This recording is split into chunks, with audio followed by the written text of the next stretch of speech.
بسم اللہ الرحمن الرحیم۔ تاریخ اسلام اور قصص الانبیاء کی سیریز میں آج ہم اللہ کے نبی حضرت ادریس علیہ السلام اور حضرت ذوالکفیل علیہ السلام کے حالات و واقعات کا ذکر کریں گے۔ حضرت ادریس علیہ السلام مصر کے شہر منفیس یعنی منف میں پیدا ہوئے۔ لوگ انہیں ہرمز الحرامسا کہتے ہیں۔ یہ سریانی زبان کا ایک لفظ ہے۔ ہرموز کا معنی ہے تجربہ کار، مضبوط رائے والا۔ بعض اہل علم کا خیال ہے کہ آپ علیہ السلام بابل شہر میں پیدا ہوئے، پھر ہجرت کر کے مصر پہنچے۔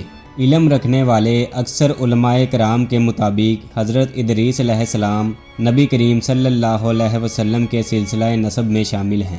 آدم علیہ السلام اور شیش علیہ السلام کے بعد سب سے پہلے انہی کو نبوت کا شرف حاصل ہوا۔ حضرت ادریس علیہ السلام کا نام قرآن مجید میں 2 مقامات پر آیا ہے۔ ارشاد باری تعالیٰ ہے، اور اے نبی اسماعیل، ادریس اور ذوالکفیل کا ذکر کیجئے، یہ سب صابر لوگ تھے، ہم نے انہیں اپنی رحمت میں داخل فرمایا، بلا شبہ یہ نیک لوگ تھے۔ سورہ انبیاء آیت نمبر 85 سے 86۔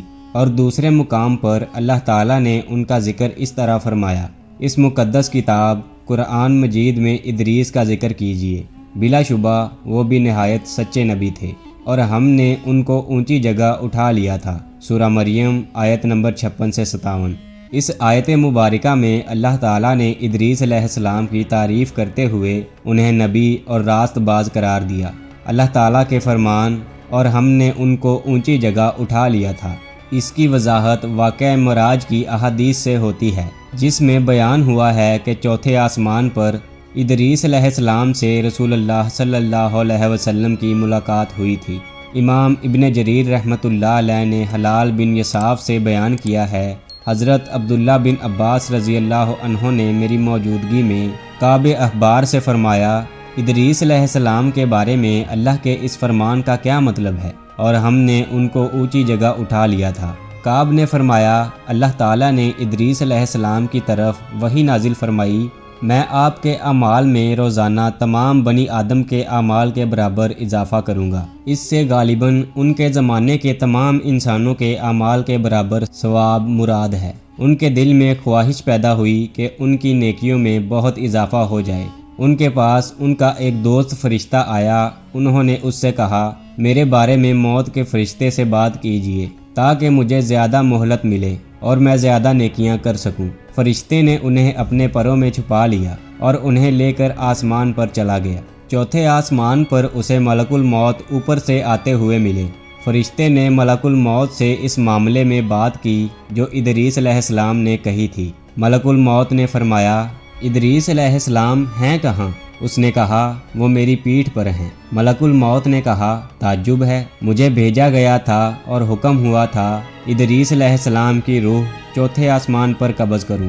میں دل میں کہہ رہا تھا، وہ تو زمین پر ہیں، میں ان کی روح چوتھے آسمان پر کیسے قبض کروں؟ چنانچہ انہوں نے وہاں ان کی روح قبض کی۔ اللہ تعالیٰ کے اس ارشاد میں اسی طرف اشارہ ہے۔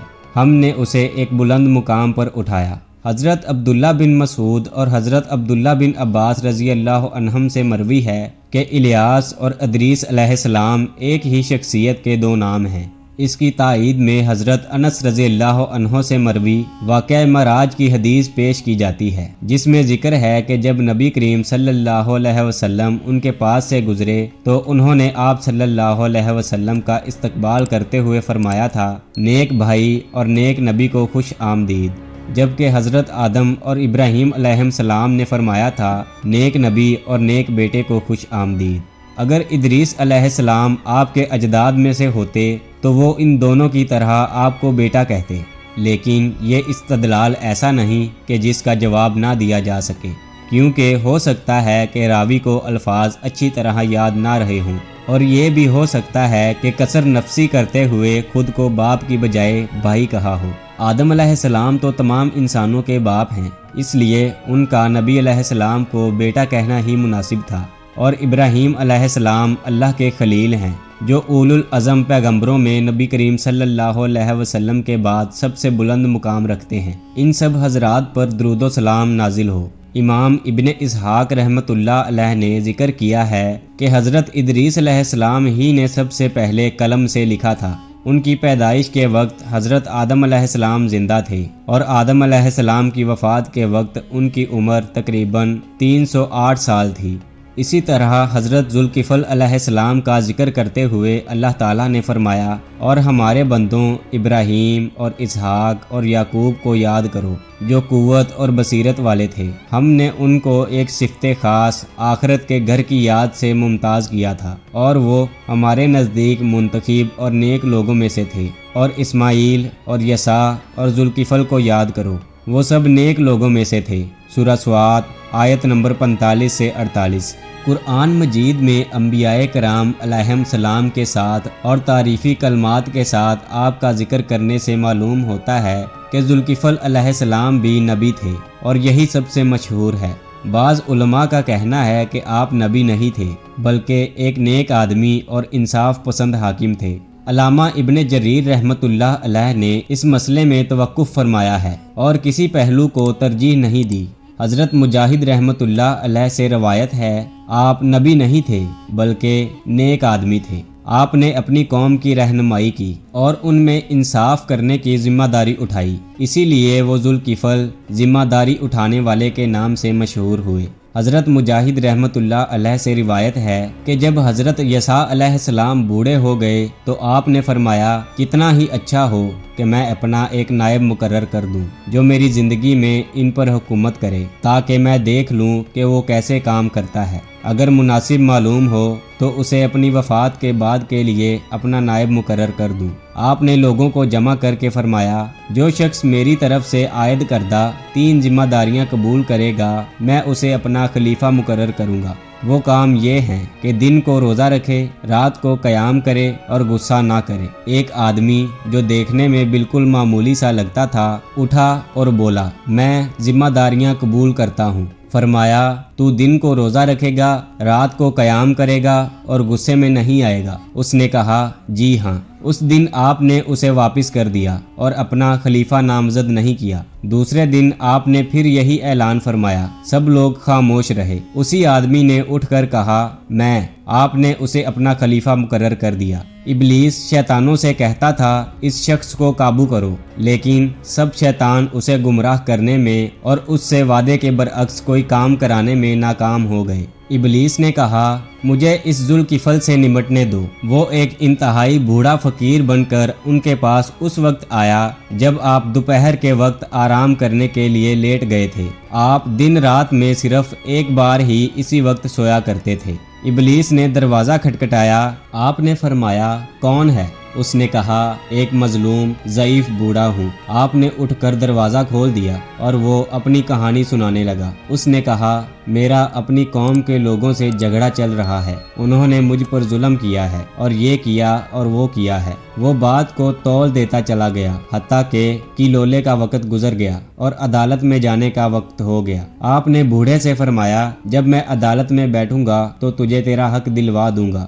آپ عدالت میں آ کر اپنے مقام پر بیٹھ گئے۔ آپ نے ادھر ادھر دیکھا مگر بوڑھا کہیں نظر نہ آیا۔ اگلے دن بھی آپ لوگوں کے مقدمات سنتے اور فیصلے کرتے رہے اور اس بوڑھے کا انتظار کرتے رہے، لیکن وہ نظر نہ آیا۔ جب آپ واپس آ کر بستر پر کلولے یعنی آرام کے لیے لیٹے تو وہ آ کر دروازہ کھٹکھٹانے لگا۔ آپ نے فرمایا، کون ہے؟ اس نے کہا، وہی مظلوم ضعیف بوڑھا ہوں۔ آپ نے دروازہ کھولا اور کہا، میں نے تجھے کہا نہیں تھا کہ جب میں عدالت میں بیٹھوں گا تو میرے پاس آنا؟ اس نے کہا، وہ بڑے خبیث لوگ ہیں، انہیں جب پتہ چلا کہ آپ عدالت میں تشریف لے گئے ہیں تو مجھے کہنے لگے، ہم تجھے تیرا حق دے دیں گے۔ جب آپ نے عدالت برخاست کی تو وہ مکر گئے۔ آپ نے فرمایا، اب چلا جا، جب میں عدالت میں جاؤں گا تب آنا۔ اس طرح آپ اس دن بھی آرام نہ کر سکے۔ آپ عدالت میں گئے اور اس کا انتظار کرتے رہے، لیکن وہ نظر نہ آیا۔ آپ کے لیے نیند پر قابو پانا مشکل ہو گیا تو آپ نے گھر والوں سے کہا، مجھے سخت نیند آ رہی ہے، تم کسی کو دروازے کے قریب نہ آنے دینا۔ میں ذرا سو لوں۔ اس وقت وہ بوڑھا آ گیا۔ دروازے پر موجود آدمی نے کہا پیچھے رہو۔ اس نے کہا میں کل بھی ان کی خدمت میں حاضر ہوا تھا اور اپنا مسئلہ پیش کیا تھا۔ آدمی نے کہا ہرگز نہیں، قسم ہے اللہ کی، آپ کا حکم ہے کہ ہم کسی کو قریب نہ آنے دیں۔ جب ابلیس نے دیکھا کہ اس طرح آپ تک پہنچنا مشکل ہے تو ادھر ادھر دیکھا۔ اسے کمرے میں ایک روشن دان نظر آیا۔ وہ اوپر چڑھ کر اس میں سے کمرے میں داخل ہو گیا اور اندر سے دروازہ کھٹکھٹانے لگا۔ آپ کی آنکھ کھل گئی تو دربان کو آواز دی، اے فلاں، کیا میں نے تجھے حکم نہیں دیا تھا کہ اسے کچھ عرصے کے لیے روک لینا؟ اس نے کہا یہ شخص میری طرف سے نہیں آیا، آپ ہی دیکھیں کہ کدھر سے آیا ہے۔ آپ نے اٹھ کر دروازہ دیکھا تو وہ اندر کی طرف سے اسی طرح بند تھا جس طرح آپ نے بند کیا تھا۔ اس کے باوجود بوڑھا کمرے میں موجود تھا۔ تب آپ نے پہچان لیا اور فرمایا کیا تو اللہ کا دشمن شیطان ہے؟ اس نے کہا ہاں، آپ نے میری ہر کوشش ناکام بنا دی تھی، اس لیے میں نے آپ کو غصہ دلانے کے لیے یہ سب کچھ کیا۔ اسی وجہ سے اللہ تعالیٰ نے آپ کا نام ذوالکفل رکھا، کیونکہ آپ نے ایک ذمہ داری اٹھائی اور اسے نبھا کر دکھایا۔ حضرت ابو موسیٰ اشعری رضی اللہ عنہ نے منبر پر کھڑے ہو کر یہ ارشاد فرمایا ذوالکفل نبی نہیں تھے لیکن ایک نیک آدمی تھے جو روزانہ 100 نمازیں پڑھا کرتے تھے۔ ذوالکفل نے یسوع سے وعدہ کیا کہ اس کی وفات کے بعد وہ یہ سلسلہ جاری رکھیں گے، چنانچہ آپ روزانہ 100 نمازیں پڑھا کرتے تھے۔